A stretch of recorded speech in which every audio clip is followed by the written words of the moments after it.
Hey, what's up ladies and gentle-tubers? Welcome back to the eveRide channel. My name is Tyler, where today I've got 5 quick, easy, cheap, and effective motorcycle helmet mods that are gonna save you a little bit of time, keep you a little more comfortable, and hopefully keep you a little safer. So most motorcycle helmets use the D-ring style of chin strap. And as you probably know, that's kind of a hassle to do and undo every time. It's really hard in gloves. However, it's actually designed to be a lot more convenient than most people, including myself, knew that it was. Let me show you. So these D-ring chin straps are actually meant to stay buckled. Here's how you do it. You put your thumbs up in the helmet against the cheek pads and you pull out pretty hard. Then you put your helmet on your head and pull forward on the chin buckle and down. Then you have these 2 little tabs on the side. You have a red button and you have this pull tab. To tighten it, you just pull that and buckle it up. And to loosen it, you got this red tab. You just pull that and then you're done. Now that's far easier to do in gloves. It makes putting your helmet on a lot easier and you have a lot less chance of folding your ears down, which is so annoying. Tip number 2 is kind of dicey because it may involve doing some surgery to your helmet. Now most helmets actually have just a couple of shell sizes and the padding inside is just different size padding. Now this Troy Lee Designs Carbon is one of my favorite off-road helmets that I've ever tried on, but it wasn't always that way. While this is a really comfortable and really lightweight helmet, it was giving me some hot spots here at the base of my skull. So instead of having to buy a brand new liner or a brand new helmet, I actually got in here with this little seam puller. And you can just tuck that down into the seams and it pulls it right out. You don't need this. You could use a razor blade if you wanted to, but you can actually pick those seams out. You can pull the foam right out of the helmet, trim it down with some scissors, replace it, then you can stitch it back together as you see that I've done here, and it actually works a lot better, and this helmet is fantastic now. Now hack number 3 is one that I hope you'll never actually have to use, but it could actually save your life if you have important blood, allergy, or other medical information. All it takes is a piece of paper with some tape on it.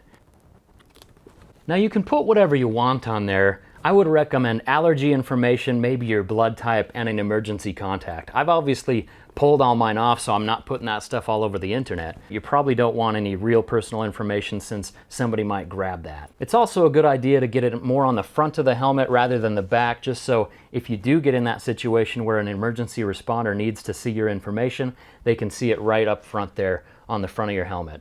Now tip number 4 is more of a creature comfort, but you've got to be careful with this one because you don't want to be distracted on the road. So if you enjoy communicating with other riders, a great option is this Scala Rider Pack Talk, which I use on all of my rallies and I highly recommend it. However, they are quite expensive and you don't actually need to use this if you plan on just using your phone for music or the occasional phone call. Whether I'm using the Pack Talk or not, I like to use a set of these earbuds. Now these are special because they've got this flange that really blocks a lot of noise and acts like earplugs in your ears. Now you can still hear ambient noises like horns honking or traffic, but it does block a lot of that wind noise or exhaust noise, and it's really great for music. It forms a nice seal in your ear. We give these away to everybody who comes to my rallies to use with their headset rentals, and most people think they're really comfortable. One thing that you want to make sure to do is super glue the flange to the actual bud so that this doesn't come off in your ear. Other than that, if you want to make phone calls, this little mic right here actually tucks up into your chin bar, and it's actually pretty great for phone calls. I was testing it at about 75 miles an hour on the highway, and it sounded all right. My wife could hear me, I could hear her. It was a good and cheap solution. These run somewhere around 15 bucks or less on Amazon. I'll put a link in the description below in case you want to pick some up. The final hack involves riding into the sun with that sunlight coming directly into your eyes. I wanted to know just how functional these dual sport visors actually are for shading our eyes, so I measured the angle from my eye line to the edge of the peak to represent the shadow it casts.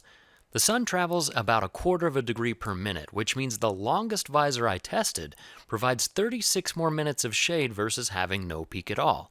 You can decide for yourself whether that's worth the wind resistance, but with this next hack, it's a moot point anyway. So this hack is just a temporary fix so you're not holding your hand out and having a hand off of your controls while riding into the sun and low visibility. Now it's probably a good idea to have some electrical tape on hand on your motorcycle anyway, but you just bring some electrical tape along, pop it off, and throw it over for a nice big unibrow. Now I know this isn't attractive, it's not cool, but I tell you what, when the sun's shining directly in your eyes, you can angle that little piece of tape right where it needs to be so that that sun is blocked and you can see and keep your hands on the controls and stay safe. Now when you're done riding, you obviously want to take this thing off. You just pull it off like that and throw it away.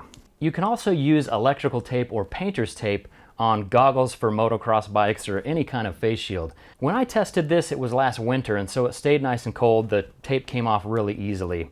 However, you do want to take it off because if it gets hot, it will get a little bit sticky on there. It's probably a good idea to keep some electrical tape with you on your rides anyway. However, if you don't want to carry a whole roll, you can just get a little strip and put it on your helmet buckle like that. And that way, if you do find yourself riding into the sun, conditions are unsafe, you can actually just pull that right off your strap, put it across your face, and you're good.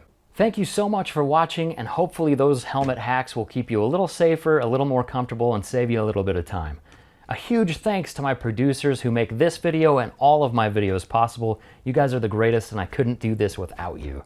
If you're here for the first time, I would love it if you subscribe for more motorcycle videos, especially dual sport and off-road motorcycling.